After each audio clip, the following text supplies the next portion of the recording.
I'm your host, Michael Davis, and today we're joined by the biggest influencer in the Canadian cannabis game, Anna the Cannabinista. Did I get that pronunciation right? No.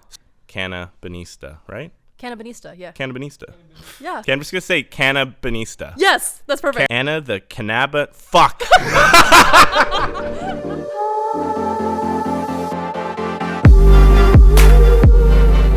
Hello and welcome to the Weed Biz Podcast, where we sit down with the most interesting people in the weed biz. I'm your host, Michael Davis, and today we're joined by the biggest influencer in the Canadian cannabis game, Cannabinista.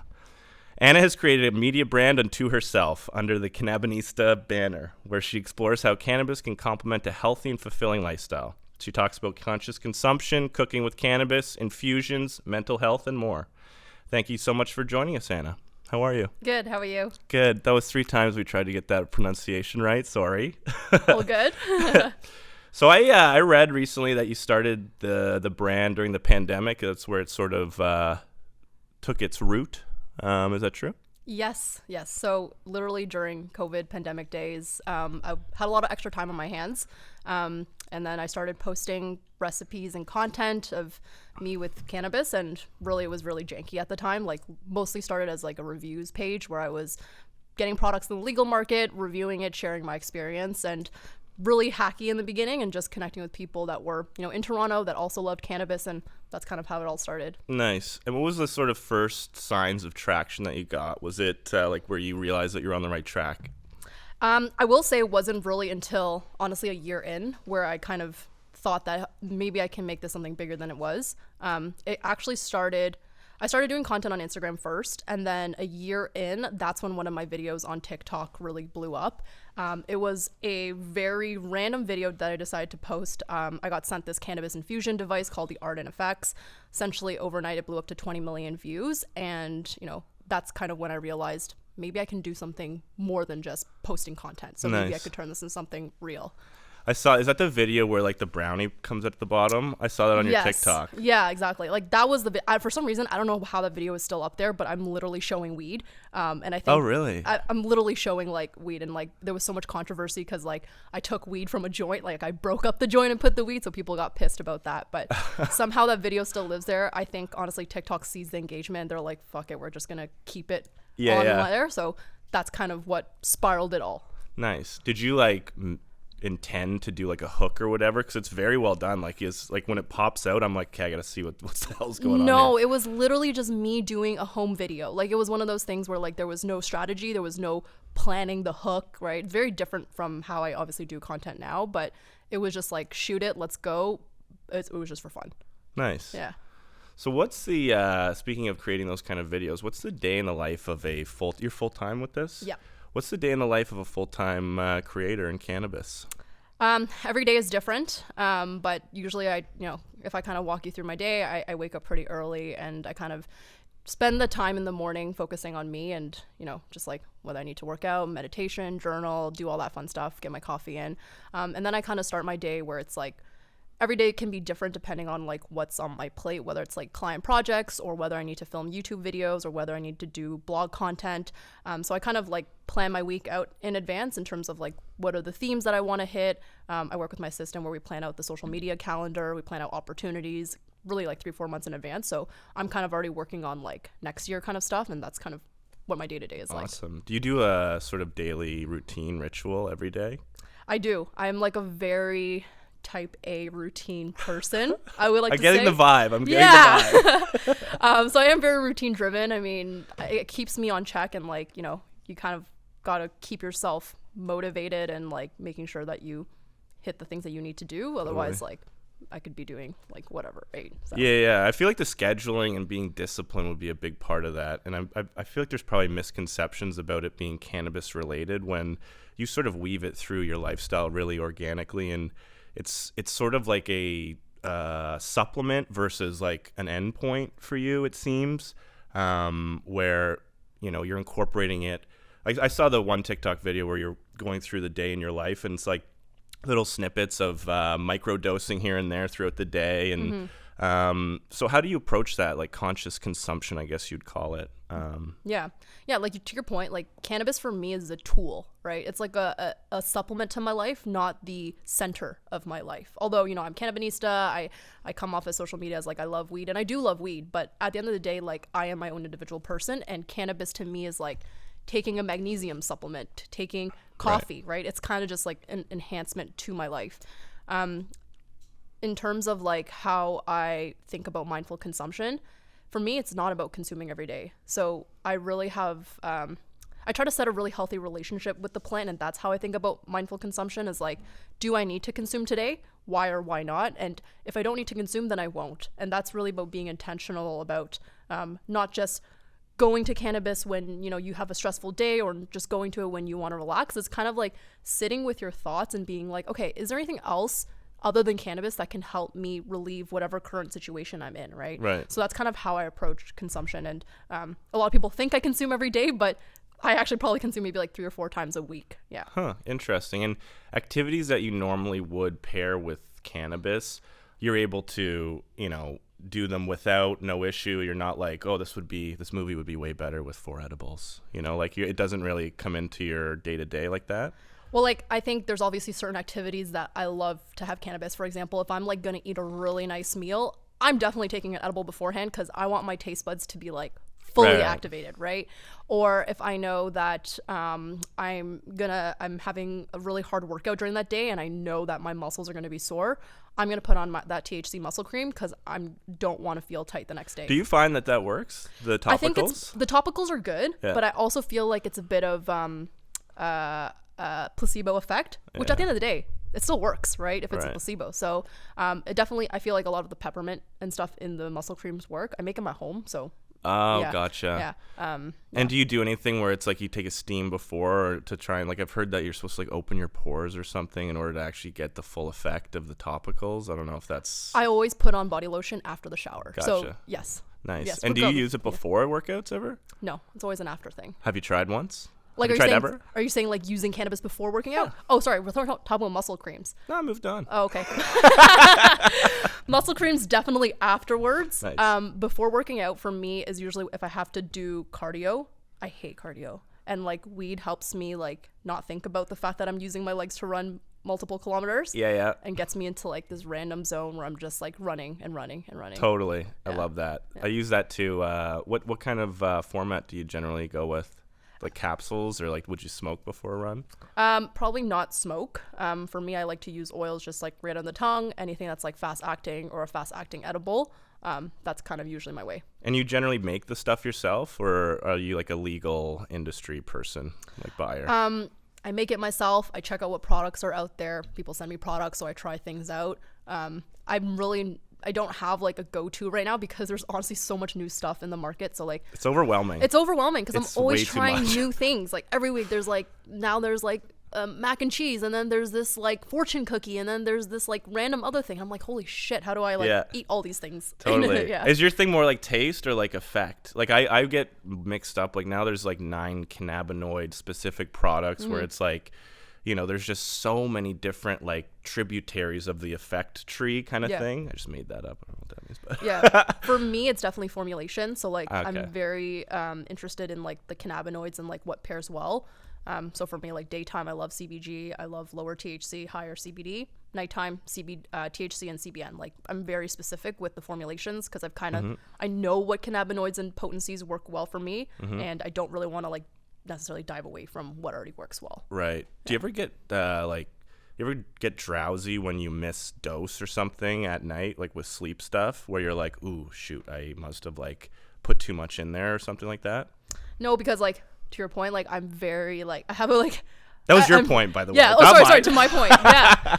No, I would say I'm pretty good with dosing, but that is obviously like after many years of like trial and error. Like I've definitely gone down the route where like I took too much and didn't, it was way too much for me, but I kind of got like the formula down right for me. Nice. Speaking of feeling drowsy in the morning, I saw recently that you are alcohol free. Yes. Nice. I am too. 2 years. Nice. Yes. Yay. Coming up in December. Yeah. I think yours is probably more of like a fun reason why. Mine's more like I couldn't drink anymore. But, oh, really? What was your reason? Well, I drank too much. Oh, okay. Well, for me, it was like I was a crazy party person. Okay. Oh, back in okay. the So day. we're on the Yes. same page. Okay, I shouldn't have been we're sort of on the same page. judgmental. Yeah, don't judge me. No, but for me, it was like, yes, it was like that, but also just like I didn't see the purpose in it anymore because it was like I didn't like who I was when I drank. I didn't like the day after. I would feel like shit. I wouldn't be able to work out. I'd eat like trash. Yep. It wasn't adding value to my life, right? Yep. Said differently, like, and I didn't really like the taste either, Totally. to be honest.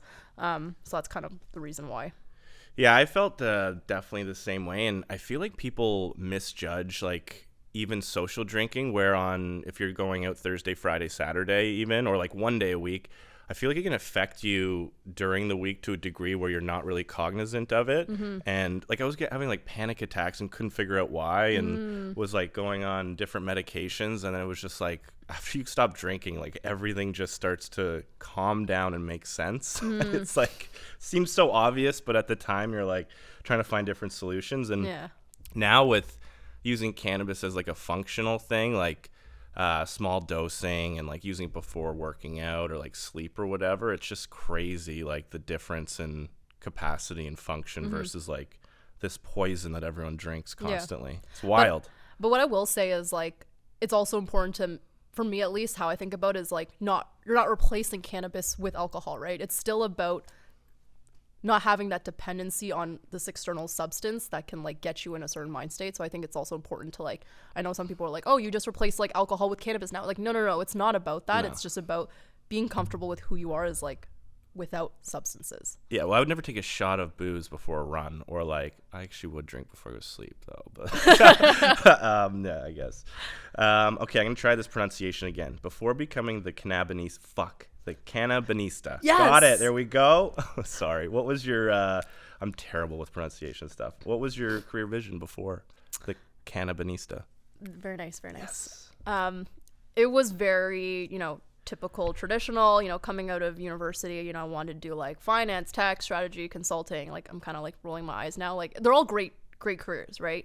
But it was what I thought I wanted to do because I was like, the goal is to make money and have a prestigious career. But like this has actually changed a lot. After the pandemic, after how like I value my time, like just like a lot of shifts in like narratives of like the new world of working, I think has changed a lot. And with Cannabinista, I think I've realized over the years and still realizing now that I really want to do something that I'm genuinely interested in and have a passion and a connection to. That's whether it's a purpose, right? Like I think my purpose as Cannabinista is to end stigmas towards cannabis consumers, is to redefine the definition of a stoner, right? Is to represent Asians in cannabis, represent women in cannabis, elevate the definition of a modern stoner. So to me, that is my purpose, and I feel like I'm fulfilling that with Cannabinista. That's interesting. Do you see a finish line for that, or is it just kind of like a process? And like, have there been any sort of like epiphany moments where you're like, oh, I'm on the right track here? Like, any events or anything where, people have come up and been like, oh, I've actually used this and it's changed, my life in this way, kind of? Yeah.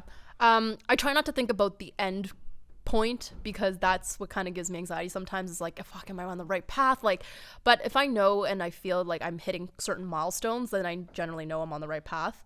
But in like, what really makes me know that I'm doing the right thing is like when I get messages, daily, right? People saying like, you really helped me change my relationship with cannabis. Like I used to consume every day and now I have a much healthier relationship. Or when people tell me, hey, like my grandma really hates cannabis, but I showed her your page and she has a different perspective now. Like messages like this is like, oh wow, I'm like actually making an impact in someone's life that's like lives in Australia or like Ireland, for example. Like it's crazy that I'm able to just create content and send my message to them and it's like received from them in a positive way. Do people ever approach you for like consulting stuff where it's like, I'm having this problem kind of thing, or, like lifestyle coaching kind of stuff? I feel like you'd be good at that. Yeah, I mean, it's a tricky line because then it kind of trickles into the medical world, right? So like I never tried to recommend or provide any health recommendations because that is not my role, nor am I certified to do that. And everyone's health history is like independent. Like they should consult their practitioners for sure. But in terms of like consulting, definitely I've had businesses reach out to me for like business consulting, social media consulting, things like that. But right now I'm just trying to focus on myself before I kind of dive too deep into other areas. Gotcha. And did you grow up around the plant? Like, were you sort of inundated with it while you grew up, or was it sort of a later in life thing? Definitely not growing up with it. I am Asian, very, very Asian. I will tell you that. And Asians hate cannabis, or at least immigrant Really? Asians. Yes, immigrant Why? Asians. Because there's a huge stigma that against drugs in general, right? True. Consumption of drugs, they're very bought into like the traditional, like if you consume cannabis, you are insert negative word. Right? Gotcha. Yep. So definitely didn't grow up with it. I've definitely, experimented with it, in let's say like later years, but it wasn't really until I would say really like around legalization where I like started to dive more into that world and like understand the science of it, how it impacts your body, like really learning more about it beyond just like taking a bong rip. Right. And is that where you started getting into the content creation side when it was legalization? Yeah, it was around that time as well. Yeah. Wow, that's impressive. So yeah, I feel like you've blown up, unless, correct me if I'm wrong, but I feel like I looked at your followers like a few months ago and it was like a few thousand, and now it's crazy. It's like 50,000. Is that accurate? Yes, that is accurate. Yeah, nice. That literally again happened with just like these random viral videos that like Instagram Reels pushes now, right? Like it's a lot of the videos that like I don't even think about strategically doing it, and then it just blows up. It was like one of me cooking, I was smoking a joint and it said like the perfect Friday night, and like Instagram Reels really likes aesthetic content, so they push that a lot where it's like really fast content, like 7 seconds, things like that. Aesthetics, right? Or obviously very controversial stuff. They love that too, which is, we can get into that. That's frustrating. But, like, it's frustrating as well. Yeah. But that brings people into my platform, and then they see the other educational stuff that I do that is not just, like quick grab your attention. It's like, oh wow, she's talking about tips on how to be a productive stoner. She's talking about how to make these coffee recipes with cannabis. Like, so it's kind of like your top of funnel and then bring it down. Totally, got you. And so if someone was starting out, so I would say you're like a trailblazer, a leader in the content creation space in cannabis in Canada. Whoa, triple C. But what advice would you give someone starting out with it? Like, yeah. Yeah. I want to lead you. Yeah. I mean, I would just say like, you have to find your niche. There's a lot of cannabis content creators in US, Canada, globally. But I will say a lot of them do similar content or have the same type of content. And, it's not a bad thing to, do content that is, liked by the masses, but it's also important to stand out and find your niche, because that's really what's going to differentiate you from other creators and provide you with a sustainable path long term. You mentioned that there was the same kind of content. What is that like with those influencers? Is it just like consumption centric? Yeah, I would say it's a lot of consumption centric, a lot of just like aesthetic smoke shots, which is great. Like I love that culture as well, but it's hard to, like, if I was a company or a brand looking to hire an influencer for a campaign, what makes you different from this other person that is doing the same thing? So why would, like, you know what I mean? There's no like value proposition to go with this person versus another person. And so speaking to that, what would be the challenges, like if someone was going to be a yoga content creator versus a cannabis centric one? Like what are the unique challenges that you're seeing that, someone in the mainstream, quote unquote, wouldn't see? Yeah. Censorship. yeah, for sure. But what are the specifics of that? Yeah. So it's not obviously like you've got 50,000 followers, so it's not like, you're not being censored that badly, I guess. That's not true. You guys don't see a lot of it, right? I also don't necessarily talk about it a lot, but I've had many accounts taken down already in the past. I've had to rebuild Instagram and TikTok pages. From zero. Yeah. And how does that work? Like, do some of the followers come back, but obviously not all, and then you're straight up starting from 20% of what you've built over a year? Yeah, and like that's why it's important to have like multiple platforms and platforms that you own so that you can communicate with these people. Right. So I think after learning that, Instagram can quickly take down my account, I made sure, not only just have backup accounts, but like making sure that I convert these people to my own newsletter channels, to channels like Discord, to get their emails and things like that, because then I'm able to, one, reach out to them directly, and I don't have this block of Meta controlling, one day they can just literally shut me down, but at least I have a way to email and talk to my community without them. Yeah. Interesting. So before we talk about cannabis cooking, because that's a big part of your lifestyle, were you a good cook before? Like, were you into it without the cannabis piece? Yes, I love food. Like, I literally think about food all the time. Like, I'm literally thinking about what I'm gonna eat next now. And then so I've always been cooking. mostly cultural foods growing up. I learned a lot of recipes from my mom. I love watching cooking shows. And then that passion for cooking obviously got expedited with the pandemic when like no one had anything to do except make banana bread, right? So yes. So then obviously my passion for cannabis, and then one day just combined it together and I was like, wow, this is magic. Nice. What was your favorite, what was the moment where you were like, this is incredible? What's your favorite recipe that you've made? I would say banana bread. That's always been my go-to recipe because like it's easy. It's you don't really taste the cannabis even if you add a lot of weed to it because the banana is usually really strong. It's easy to make, not that much to clean up, and you can give it to friends and family, and it stays in the fridge for really long. So Yep. I love it. It's just a solid Nice thing. Yeah. And is edibles the main sort of conduit for you, or do you do? I mean, you do beverages. Yeah. So is like edibles is the focus. So in edibles, I mean like is food. And Yeah. I definitely like am exploring a new world of like mocktails for sure and like beverages.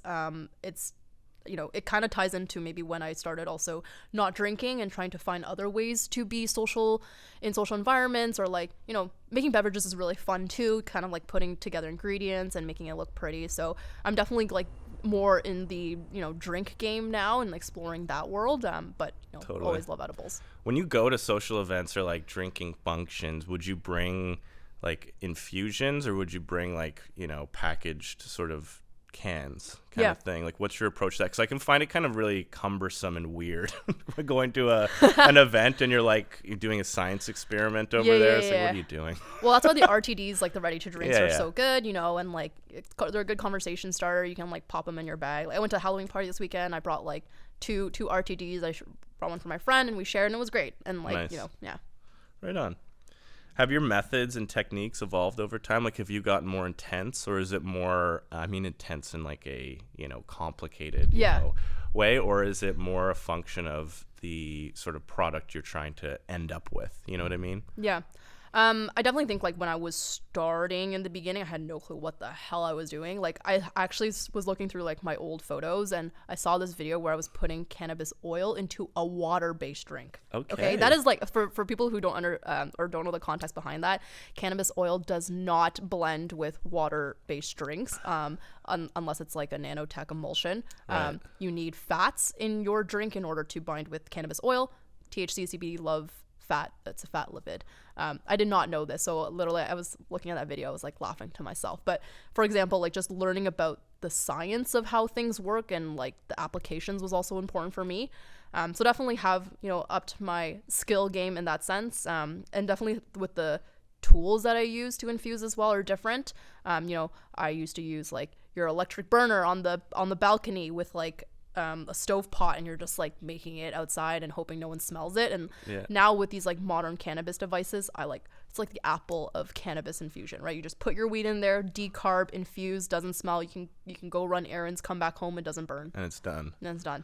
Wow, that's awesome. So what would be some notable surprises or like discoveries that you've made that were like, whoa, like eureka kind of moments on this journey? Have there been any where you're like, oh my God, this product is incredible, or like I slept so well after this, or anything like that? I think dissolvable cannabis powder is a new invention that has wowed me and wowed people. Didn't think that you could just take this powder and dissolve it into water-based drinks, into foods, into anything. And then what I did was like that was a legal product that was in the market. I took that and made my own recipe, and then now that's one of my most popular recipes on my website. Nice.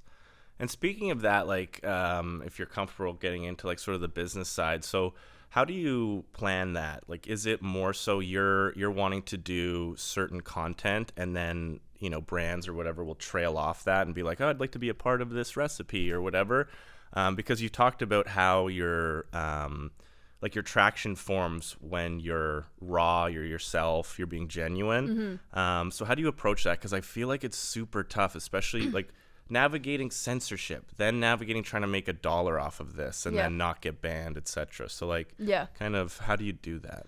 Yeah, honestly, this game is an investment in the long term, right? Like if you're trying to do content and like you think you're gonna get rich doing this, like this is not the game for you. Like cannabis is a long game. Cut this. Right? Let's get out of here.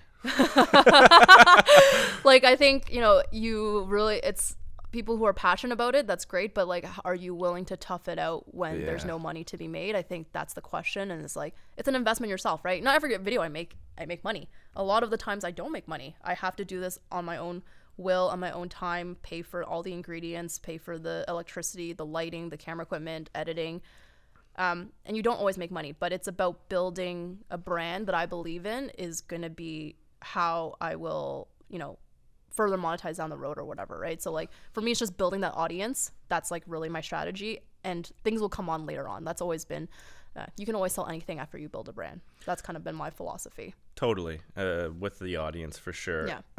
And with that sort of process of finding your footing, do you feel as though the regulations and like the general environment is tightening now, or is it starting to loosen up? Like, are you finding that, you know, you're getting whacked on the wrist for this video and that, or is it more so like you're kind of finding new gray areas that you're exploring?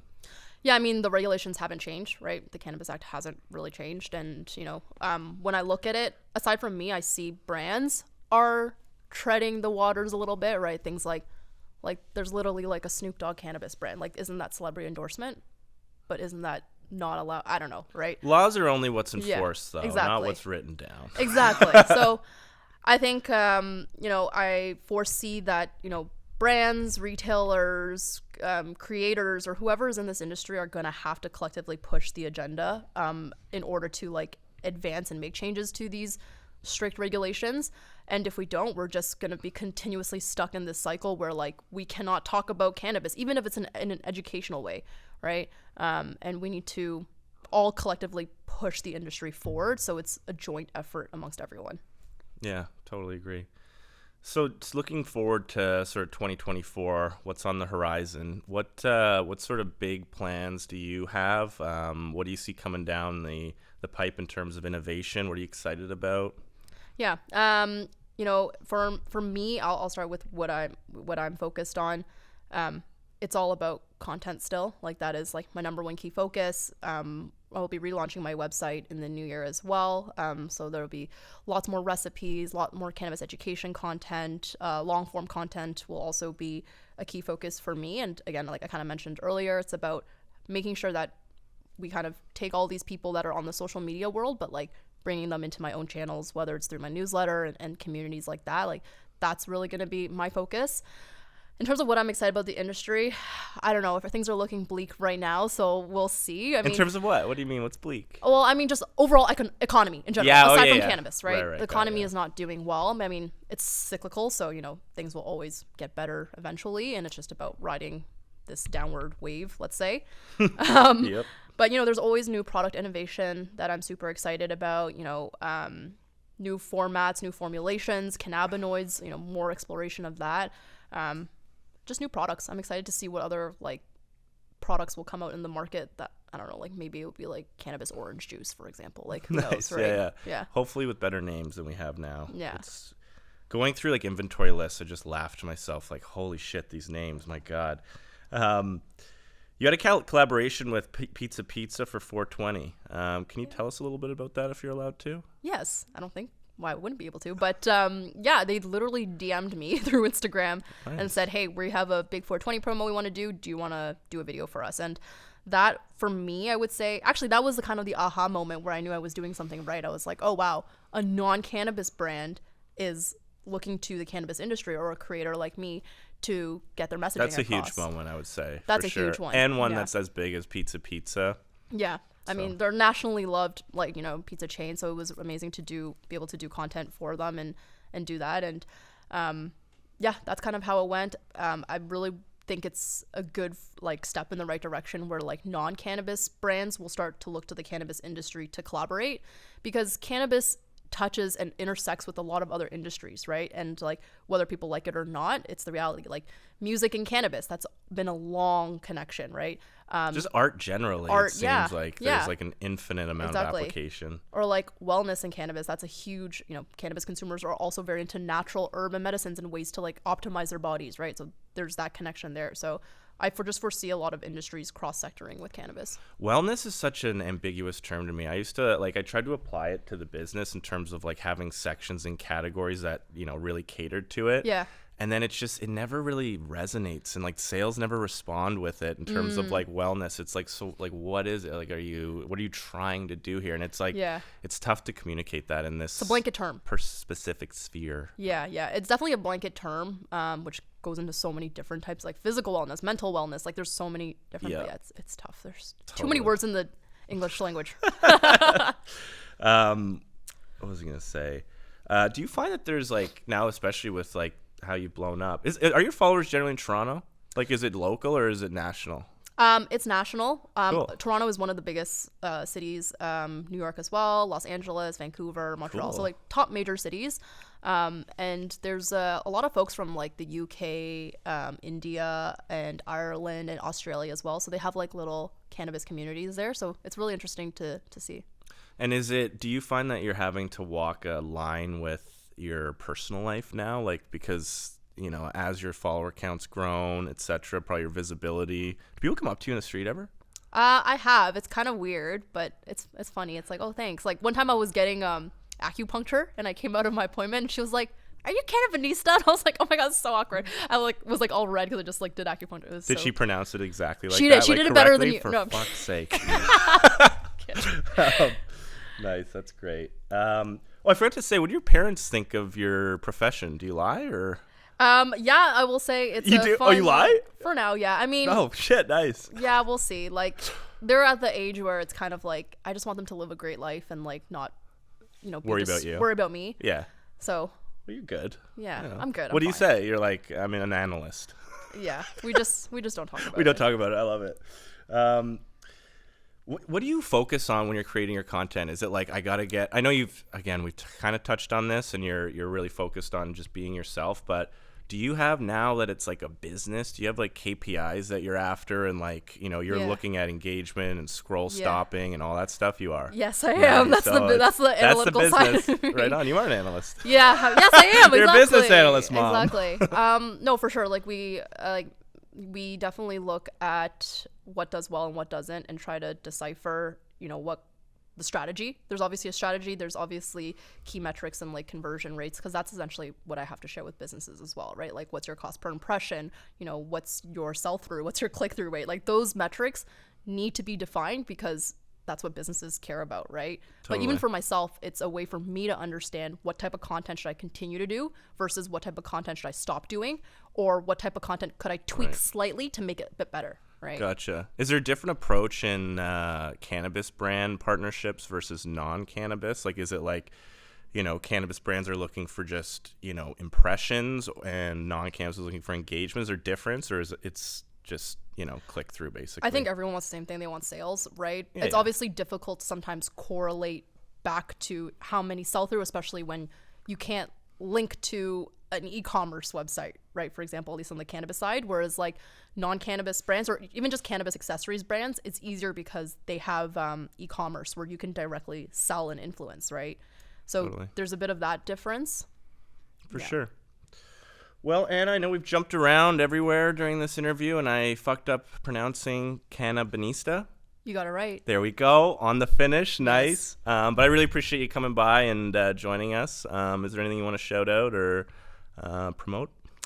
Just hit up my channels. I'm cannabinista.co on Instagram. Cannabinista. You almost messed me up there. I know, I saw that. I almost didn't pronounce my own name. Cannabinista on TikTok, but most importantly, all my recipes and my weekly newsletter is at thecannabinista.com. Sweet. There it is, folks. Thank you.